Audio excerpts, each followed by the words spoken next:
اللہ تعالیٰ نے انسان کو بنایا ہے اور انسان بھولتا بار بار ہے اور خطائیں بھی بار بار کرتا ہے۔ خطا کرنے والا اور بھول جانے والا اللہ کی بارگاہ میں ایسا نہیں ہے کہ وہ ہمیشہ کے لیے ناکارہ ہے، بلکہ اللہ تعالیٰ نے اسے زندگی میں بار بار موقع دیے ہیں کہ تو اپنی خطاؤں سے اور اپنی بھول سے پھر سے دوبارہ اپنی اچھی زندگی میں آ جا، اور اسی کو ہم توبہ کہتے ہیں۔ توبہ کا جو آپشن رکھا گیا ہے انسانوں کے لیے، مسلمانوں کے لیے خاص طور پر، بہت ہمت والا ہے دروازہ ہے، بہت ہمت والا دروازہ ہے۔ اور اسی وجہ سے حدیث پاک میں یہ ہے کہ گناہ کرتا ہے بندہ، پھر توبہ کرتا ہے، پھر گناہ کرتا ہے، پھر توبہ کرتا ہے، یہ کرتا رہتا ہے۔ فرشتے اللہ کی بارگاہ میں عرض کرتے ہیں کہ مولا یہ تو بار بار وہی کرتا ہے، پھر توبہ کرتا ہے۔ اگر ہمارے ساتھ کوئی غلطی ایک بار دو بار کر دے، تیسری بار تو ہم اسے چھوڑیں گے بھی نہیں۔ انسانوں کی طبیعت تو یہی ہے۔ لیکن بندہ جب بار بار ایک خطا کرتا ہے اور پھر توبہ کرتا ہے، پھر خطا پھر توبہ، تو فرشتے جب اللہ کی بارگاہ میں یہ عرض کرتے ہیں کہ یہ مولا یہ ہر بار یہی کرتا ہے، تو جانتے ہیں پروردگار عالم کیا فرماتا ہے؟ ارشاد فرماتا ہے، اے میرے فرشتوں، میرا بندہ مجھے رحمان سمجھتا ہے اس لیے بار بار توبہ کرتا ہے، مجھے وہ ارحم الراحمین سمجھتا ہے، ورنہ کون بار بار اللہ تبارک و تعالیٰ کی بارگاہ میں دروازہ کھٹکھٹاتا؟ تو رب تبارک و تعالیٰ ارحم الراحمین ہے، یہ تصور ہر مسلمان کے ذہن میں ہے، اس کی وجہ سے وہ کبھی مایوس نہیں ہوتا۔ اور شیطان کا سب سے بڑا حربہ کیا ہے جانتے ہیں آپ؟ سب سے بڑا بہکانے کا اور گمراہ کرنے کا اور ہمیشہ گناہوں میں ملوث رکھنے کا سب سے بڑا آلہ، کہ بندے کو سب سے پہلے نا امید کرتا ہے، اب تیرا کیا ہوگا، تو بہت برباد ہو چکا ہے۔ یہ جو خیال شیطان ڈالتا ہے دل میں، اس کے بعد پھر وہ بندہ جری ہو جاتا ہے، اب میرے توبہ سے بھی کچھ ہونے والا نہیں ہے، جو جس طرح زندگی چل رہی چلنے دو، ارے 50 سال ہو گئے اب تک میں یہی کرتا رہا، اب کیا سدھروں۔ یہ جو خیالات ہے یہ شیطان ڈالتا ہے تاکہ اس کی کفر پر موت ہو جائے، تاکہ وہ ہمیشہ گناہوں کی موت مرے۔ نا امیدی جو ڈالتا ہے شیطان، اب میرے ساتھ کچھ ہونا نہیں ہے۔ نہیں میرے عزیزو، رحمت عالم صلی اللہ تعالیٰ علیہ وسلم کی بارگاہ میں کیسے کیسے لوگ آئے اور ارحم الراحمین نے ان کی توبہ قبول کی۔ آپ کو ایک بات میں بتاؤں، سیدنا عمر ابن خطاب رضی اللہ تعالیٰ عنہ کا دور ہے۔ مثنوی شریف میں مولانا روم فرماتے ہیں، جنت البقیع آپ نے سنا ہوگا، قبرستان مدینے کا، مدینے کے قبرستان میں رات کے وقت ایک بوڑھا آدمی 80 سال کا جو بانسری بجاتا تھا اور اسی سے پیسہ کماتا تھا، اس کی بانسری میں بڑی اچھی لے تھی، بڑی سر اچھی تھی، لوگ سنتے تھے اور پیسے دیتے تھے، لیکن بڑھاپے میں جب سانس پھولنے لگ جاتی ہے، ہانپنے لگ جاتا ہے، سانس نہیں ٹھہرتی، تو بانسری کیسے بجتی؟ اس کی لے ٹوٹ جاتی، لہجے بدل جاتے۔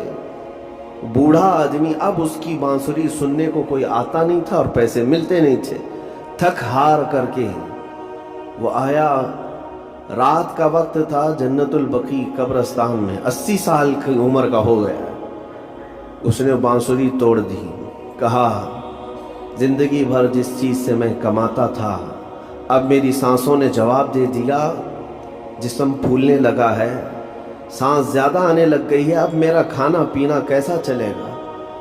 خیر ارحم الراحمین، ہوں تو تیرا ہی بندہ، میرے اہل و عیال نہیں، میرے رشتہ دار نہیں، مجھے اگر تو بھوکا مارنا ہے تو اسی قبرستان میں مار دے، یا اگر میری زندگی باقی ہے تو میرے رزق کا انتظام کر دے۔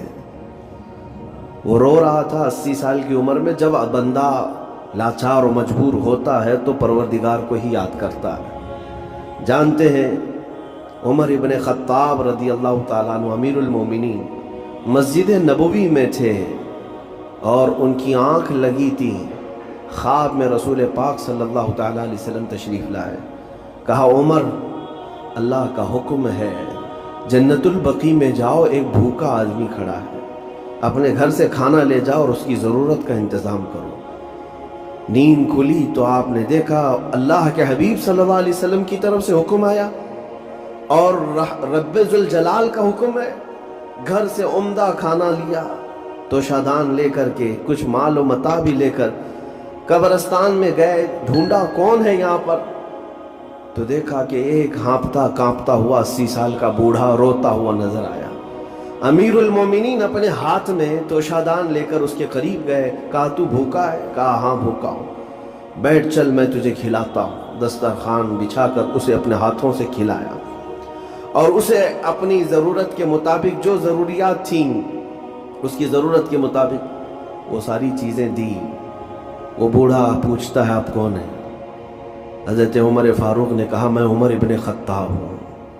वो डर गया। हज़रत उमर से कौन नहीं डरता था कि कहीं ये खिला पिला करके मुझे कोड़े ना मारे कि जिंदगी भर बांसुरी बजाने वाला आज पकड़ा गया है, हाँ आज मुझे ये सजा ना दे दे। वो कांपने लगा।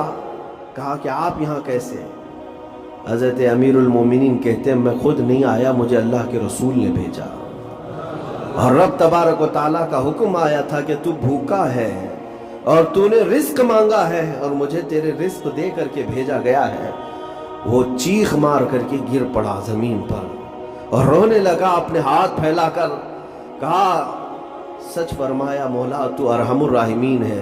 80 साल तुझसे दूर भागता रहा, एक बार क्या तुझे मैंने पुकारा, तूने वक्त की अमीरुल मोमिनीन को खाना देकर भेज दिया।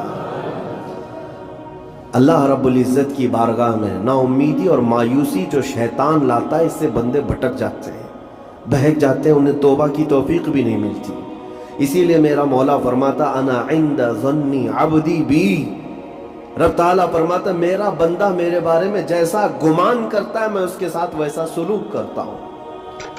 तुम क्या गुमान करते हो? वो सख्त पकड़ करेगा, अभी मार डालेगा। वो गफ्फार है, कहार है, जब्बार है, लेकिन साथ में वो सत्तार भी है, वो रहमान भी है, रहीम भी है।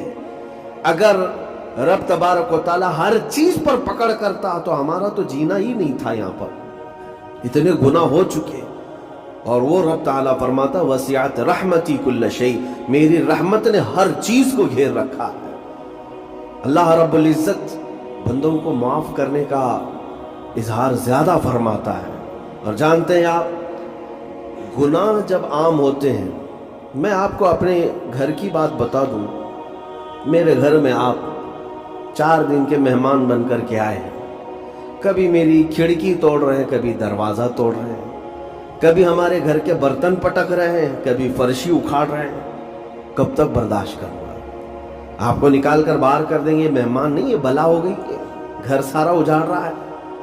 एक चीज पर छोड़ दिया जाए, 2 चीज पर छोड़ दिया जाए, ये इंसानों की फितरत है, इंसानों की फितरत। लेकिन रब्बे कायनात अपनी कायनात में हम बंदों को उतारा है, हमने क्या नहीं बिगाड़ा उसे? अपने गुनाहों से उसकी जमीन को लाल कर दिया।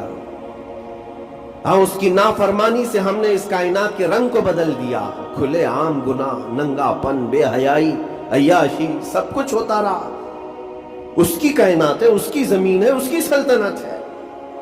और इन गुनाहों की वजह से जानते हैं आप, समंदर अल्लाह की बारगाह में अर्ज करता है कि मौला तू मुझे इजाजत दे दे, मैं ऐसी तुग़यानी लाऊंगा कि ये सब हिलाक हो जाएंगे। हवाएं अल्लाह से इजाजत मांगती हैं, तू मुझे शिद्दत दे दे, मैं इतना तेज उड़ाऊंगी कि इनके परखचे उड़ जाएं। लेकिन जानते हो अल्लाह की तरफ से जवाब क्या आता है?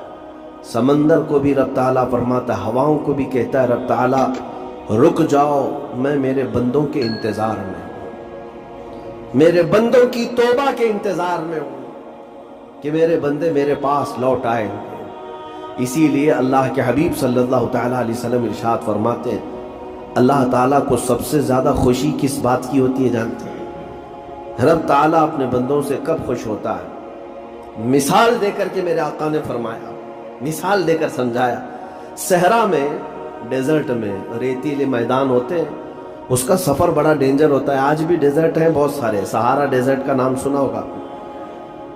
हम गए 200-250 किलोमीटर तक आप चलते रहो गाड़ी, ना एक दरख्त नजर आता है, ना पहाड़ नजर आता है, ना घर नजर आता है, कुछ भी नहीं। इस तरफ मैदान रेत का और आसमान लगा हुआ दिखता है, इधर भी आसमान। तन्हा हम अकेले नजर आते रहते हैं। सहरा का जो सफर होता है बहुत कठिन होता है।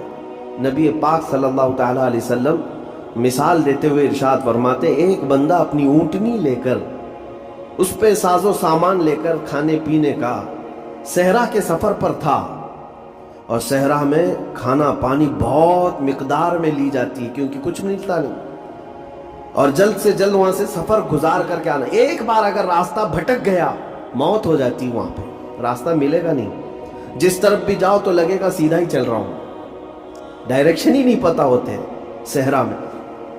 हुजूर पाक सल्लल्लाहु अलैहि वसल्लम फरमाते, एक बंदा सहरा के सफर में अपनी ऊँटनी के साथ साजो सामान लेकर सफर पर था।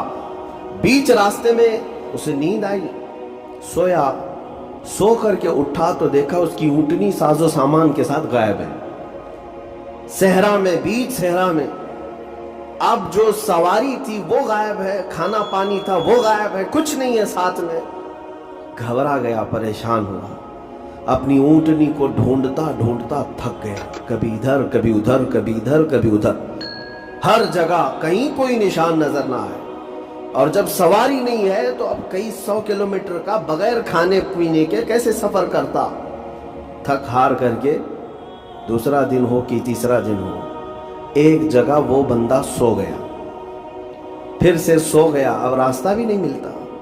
सोया तो नींद से उठा जब तो देखा उसकी ऊँटनी भी मौजूद है, उसका साजो सामान भी है। ये मिसाल है, ये मिसाल है। मेरे आका सल्लल्लाहु अलैहि वसल्लम सहाबा से अब पूछते हैं, ऐ मेरे सहाबा बताओ उस बंदे को जो सहरा में गुमशुदा ऊँटनी जिसकी मिल जाए उसे खुशी कितनी होगी।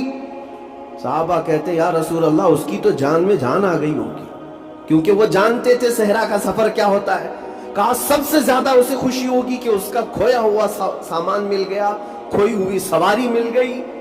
मेरे आका सल्लल्लाहु अलैहि वसल्लम फरमाते हैं, गुमशुदा ऊँटनी के मिलने पर जैसे उस मुसाफिर को खुशी हुई, उससे कई ज्यादा बढ़कर के रब ताला को उस वक्त खुशी होती है जब एक गुनहगार बंदा वापस तौबा करके उसकी बारगाह में आता है। रब ताला की बारगाह में जब बंदा पलट करके आता है, रब ताला फरिश्तों पर उस बंदे को दिखाकर रश्क करता है। इरशाद फरमाता है, मेरा बंदा मेरे पास आ गया, मेरा बंदा मेरे पास आ गया है।